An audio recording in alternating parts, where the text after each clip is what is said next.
We are the Delta Nu Chapter 105 from Isenberg School of Management at UMass Amherst, presenting to you today our chapter's best practices in creating an impact. So I'm Mariana Drun. I'm Carolyn the Bounty. And I'm Owen O'Sullivan. So impact to our chapter signifies helping individuals and solving problems. The goal of our best practices is to not only influence the lives of our chapter members, but beyond to our educational and professional community.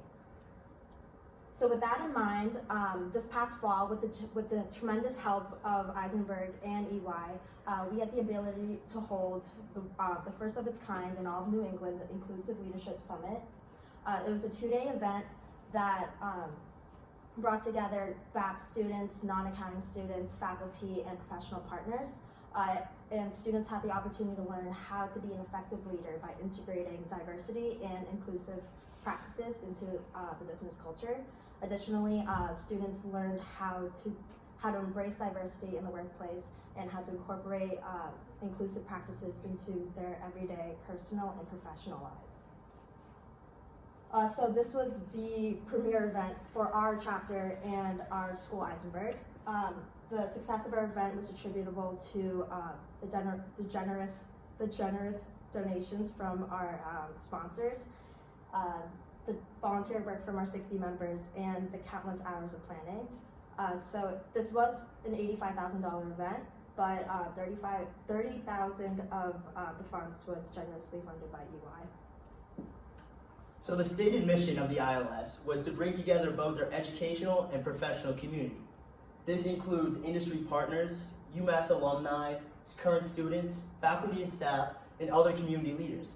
With everyone together, we want to further the conversation of D&I, address certain concerns and issues they might have with it, and exchange the best practices people have implemented within their own lives, both professionally and personally. With all this in mind, the goal was to truly highlight the importance of diversity in the workforce and give students the skills and capabilities to be true inclusive leaders as they go into their careers post-college. So our multifaceted event began on October 18th and continued on to October 19th. The Friday kicked off with a case competition focused on diversity and inclusion in the workforce.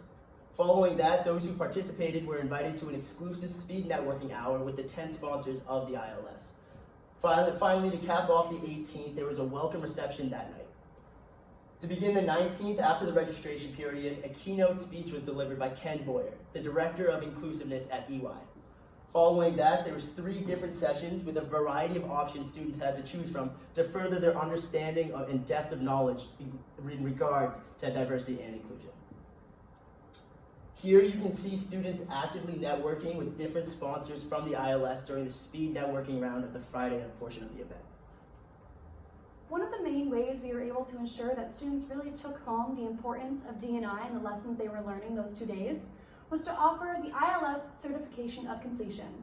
The certification came in 3 parts that each student had to complete. The first of these was competing in the EY Inclusive Leadership Case Competition, held on Friday night.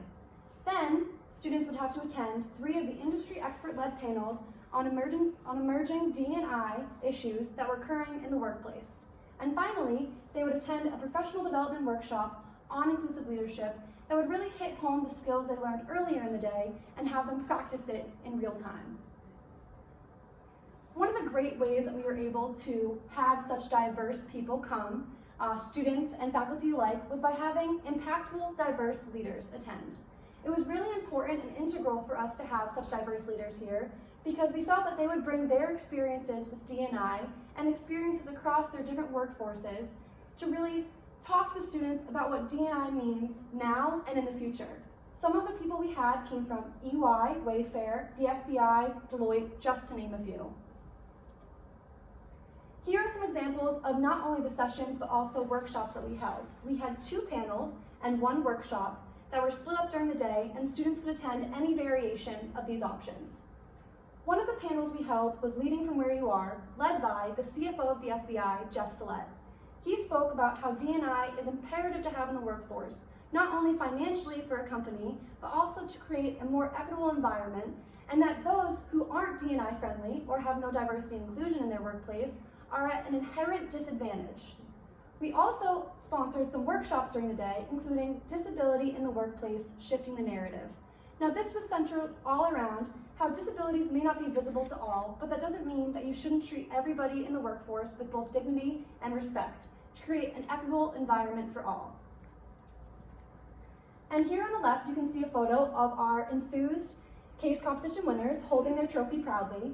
And on the right-hand side, you can see some examples of both the panels and workshops we held during the day in Isenberg. So to sum everything up, the impact that the ILS had was threefold. It impacted our campus, our chapter, and our community. To begin with our campus, we had students from not only business backgrounds, but non-business backgrounds, such as engineers, art majors, and other majors across campus. Diversity and inclusion is not just an issue limited to business places. It's also going to stem across all other workforces, so we found that it was really important to make sure we gathered as many diverse and inclusive members as we could, and also to teach them more about diversity and inclusiveness to further their careers later in life. We also included our chapter in this. Not only did we have members come and volunteer at this event, but we had countless members come and attend the event, and they were also able to bring these skills with them later on into interviews and other jobs that they will receive. And finally, our community.